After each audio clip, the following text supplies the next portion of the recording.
des incidents, donc je disais des incidents graves sur les stades de football, on en reparle tout à l'heure, mais juste pour vous rappeler que notre plateau est constitué de Walter Oyono, ancien pro gabonais, il y a également Charles Toplé, côte à côte, et puis Noureddine Sali, notre éditorialiste. La question pour les internautes tout de suite pour la dernière fois.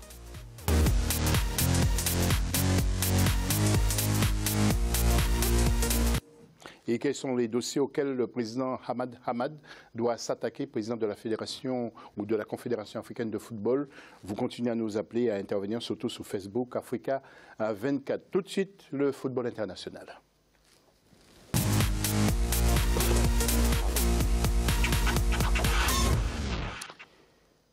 Et de nombreux incidents graves sous les stades de football un peu partout dans le monde à quelques mois justement de cette Coupe du Monde en Russie. Patricia Dubois a mené l'enquête pour la rédaction. 17 juin 2018, date de la prochaine Coupe du Monde. 31 pays se rendront en Russie avec leur équipe. 2 millions de visiteurs y sont également attendus. Un véritable challenge pour le pays organisateur, car depuis quelques années, la recrudescence des violences monte en flèche dans les stades, de quoi inquiéter à quelques mois du mondial. Le football, pour moi, c'est le reflet de la société. Et on est dans une société qui est aussi en pleine crise, qui va mal. Et parfois, le football sert un peu d'exutoire. Donc, cette société qui va mal, elle s'exprime parfois comme ça. Donc, il y a un déferlement de haine, que ce soit sur les terrains, sur les réseaux sociaux, où on sent que voilà, on assiste à une société qui est en souffrance.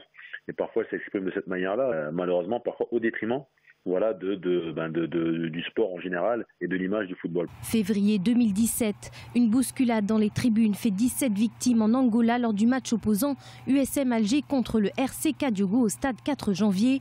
11 mars 2018, des supporters lillois envahissent le terrain pour s'en prendre aux joueurs. Et plus récemment à Marseille, une bagarre générale éclate entre deux équipes après la victoire de l'Olympique lyonnais au Vélodrome en clôture de la 30e journée de Ligue 1. Devant ce festival de violence, ces exactions font craindre pour la sécurité. Je suis certain qu'il y aura des débordements, c'est une évidence. Même s'ils ont beau clamer au effort partout, non, on va tout boucler, on va tout... C'est impossible, c'est impossible. Il y aura toujours des franges qui vont mettre ce bordel. Moi, j'ai très peur. Sincèrement, j'ai très peur de cette Coupe du Monde. C'est vraiment une des Coupes du Monde où vraiment j'ai le plus de crainte, parce qu'il y a déjà cette frange raciste qui existe et qui n'est pas prêt de mourir en Russie.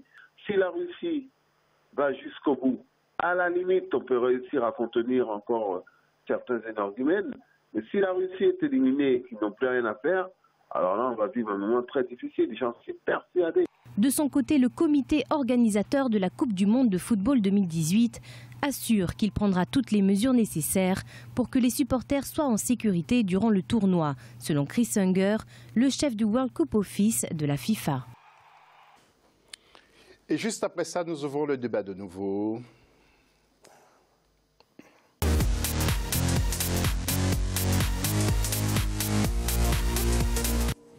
Alors, Charles et Walter, vous êtes des anciens pros. Est-ce que vous avez connu ça sous des stades et que pensez-vous de ce qui arrive aujourd'hui? Tout d'abord, Charles. Moi, je l'ai connu, je l'ai vécu même d'ailleurs. On avait joué un match au Nigeria et à l'arrivée, on était obligé de se réfugier dans les maisons pour se cacher parce qu'on était tabassés comme les images que je viens de voir. Pareil au Bénin, c'est pareil. La sélection du Togo contre la sélection du Bénin, on menait 1-0 et puis soudain, vous avez pris des coups, vous avez eu le temps de... Moi, j'en ai pris, oui, bien sûr. J'avais des collègues, j'avais même des collègues à l'époque du Togo qui ont été gravement blessés avec des bouteilles cassées.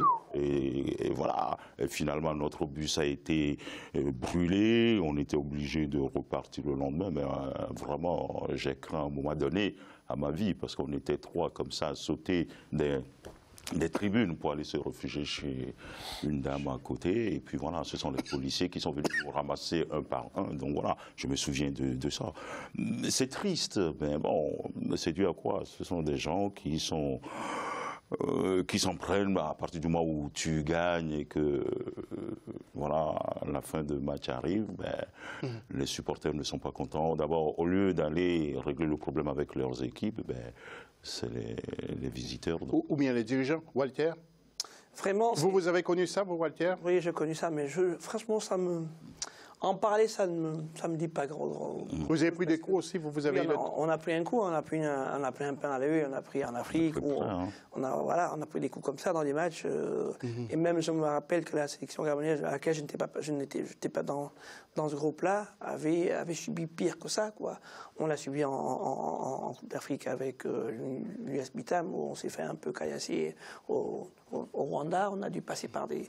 Bon, bref, je ne souhaite pas leur donner une grande importance. Une grande importance. Okay. Mais si je peux passer un mot, c'est le comportement de parfois certains sportifs, c'est-à-dire l'encadrement des joueurs, qui parfois peuvent attiser. C'est-à-dire que leur comportement peut permettre... donne l'espace aux supporters. Vous savez, quand un joueur est fair play, il ne permet pas à son supporter d'aller faire autre chose. Okay. Quand vous êtes sérieux, voilà. Oui. Noureddine, vous n'avez pas couru après des joueurs, vous, quand vous étiez supporter. Vous étiez plutôt un garçon sage, ça ne vous est pas arrivé de frapper des joueurs, vous. Non, pas à ce point-là.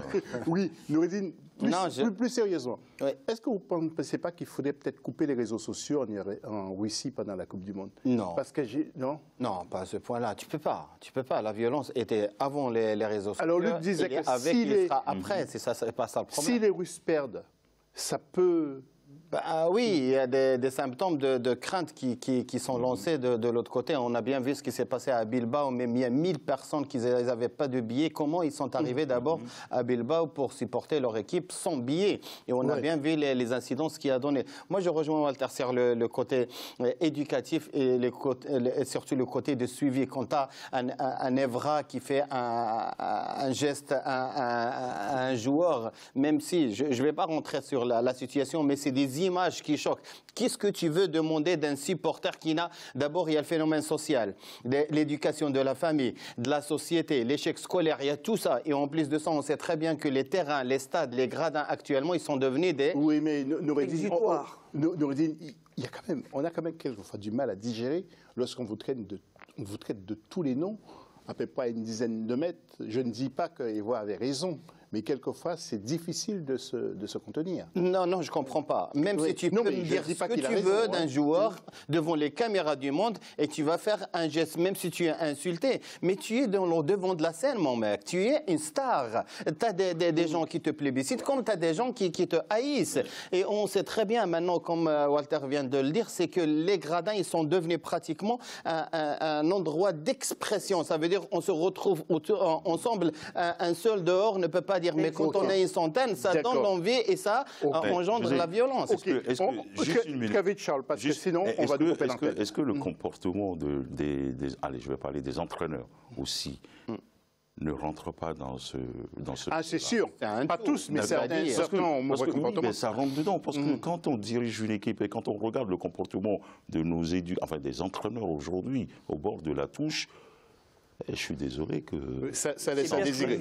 Les acteurs, c'est-à-dire les entraîneurs. Oui, un entraîneur, quand il va voir insulter un arbitre, ça veut dire que tu ouvres la porte à des incidents. OK. Mais si nous avons autre chose à aborder, par exemple les matchs amicaux pour les équipes qui vont jouer la qualification pour la CAN 2019, Gabon a battu Émirats Arabes Unis sur le score de 1-0. Le Cameroun qui fait son grand retour, qui a battu 3-0, 3-1, pardon, avec un nouvel entraîneur. Nous allons voir peut-être quelques résultats. Et puis la Côte d'Ivoire aussi, qui est là, donc le Cameroun qui bat le Koweït 3-1. Côte d'Ivoire 2-2 contre le Togo. Contre le Togo. Alors, Charles, c'est un très bon résultat pour vous. Alors, messieurs, que pensez-vous du nouvel entraîneur du Cameroun? C'est Arthur Georges. Oui, je sais, c'est Arthur le vieux, le vieux de la vieille. Que j'ai connu au Matra. Je sais pas. Parfois, je suis pas contre le personnage, mais à un certain moment, je pense qu'il y a des périodes qui sont déjà dépassées. Il y a des gens qui sont dépassés par les événements. Quand il sort un gars, les 15 pour le ramener en Algérie, on a bien vu ce qu'il a donné en Algérie, quoi. Bon. Oui, Charles, un peu, il y a des téléspectateurs qui partagent sans doute l'avis de Noureddine. Non mais, écoute, le pays a fait le choix donc de le prendre. Ok, peut-être que c'est son expérience et sa capacité et son intellectualité aussi qui que la fédération camerounaise. Oui, mais Charles, un jeune entraîneur. Charles, vous ne pensez pas que vous ne pensez pas que le Cameroun devrait avoir un plus grand entraîneur? Il peut s'entourer des jeunes entraîneurs qui ont une autre philosophie. Oui, mais c'est sa philosophie le pays qui est en train de préparer la CAN, il ne faut pas l'oublier aussi. Walter, vous êtes pro Arthur aussi? Non, pas du tout. Moi, je dis comme je pense. Je ne pense pas qu'Arthur Georges soit la meilleure solution pour le Cameroun.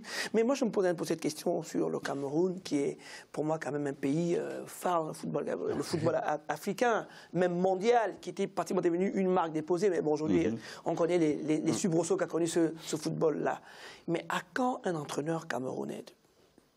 C'est la question que je viens de poser. À quand au Cameroun? Ils sont là. Avec tout ce qu'ils ont eu comme... Est-ce qu'on n'a pas pris Arthur Georges pour encadrer un peu ces Camerounais? Alors là, mais il faut nous montrer votre politique, ce que vous voulez faire du mec. Rigobert Song, par exemple. Entre autres, il a fait une expérience avec le Tchad.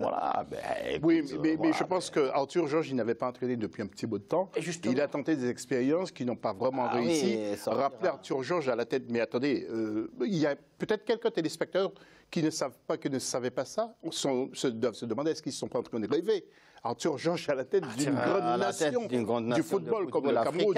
Je n'ai rien contre Arthur Georges. On n'a rien contre les personnages, mais il y a des gens qui sont dépassés quand même par les événements. Le football a changé depuis. Dépassé, quel événement vous pensez qu'il est dépassé? Non, le football mais on sait très bien que le football évolue. Mais lui aussi, il a évolué. Peut-être qu'il évolue avec le... Ça fait combien de temps qu'il n'a pas entraîné ce monsieur? Oui, justement. Ça fait combien de temps il n'a pas entraîné? Il n'a pas entraîné, mais peut-être qu'il est dans l'évolution.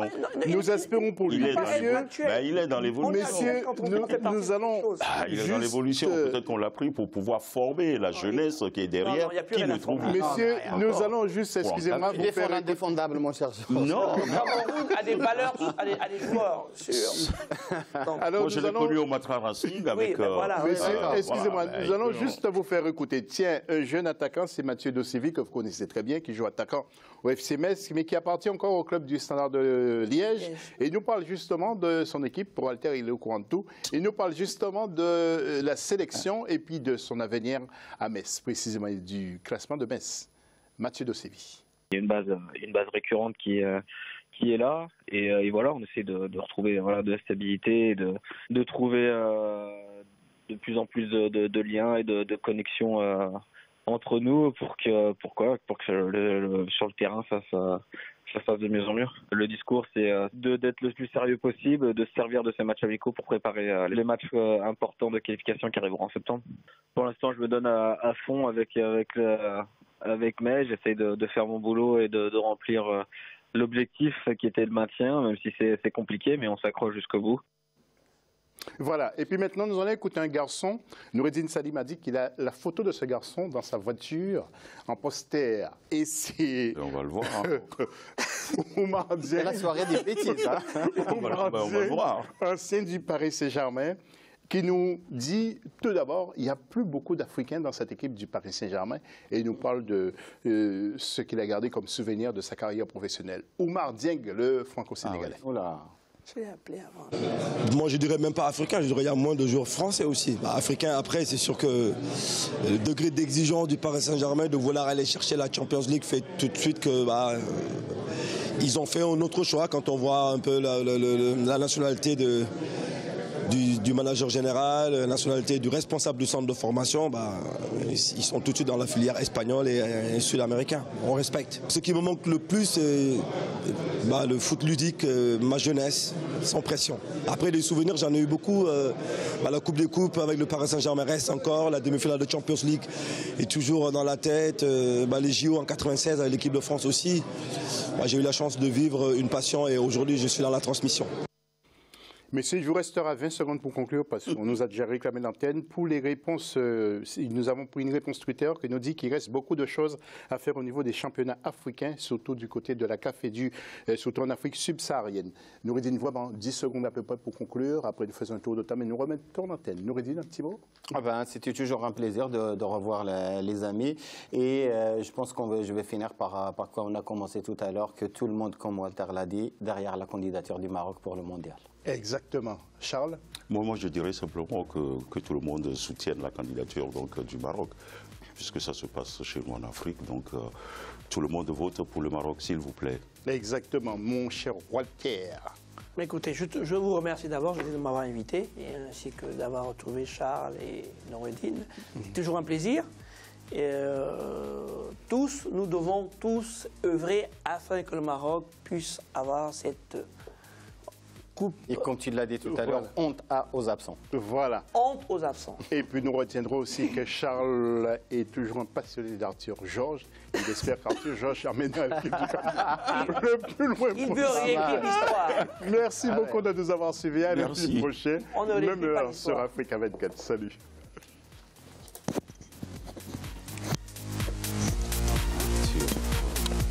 Charles veut réécrire l'histoire.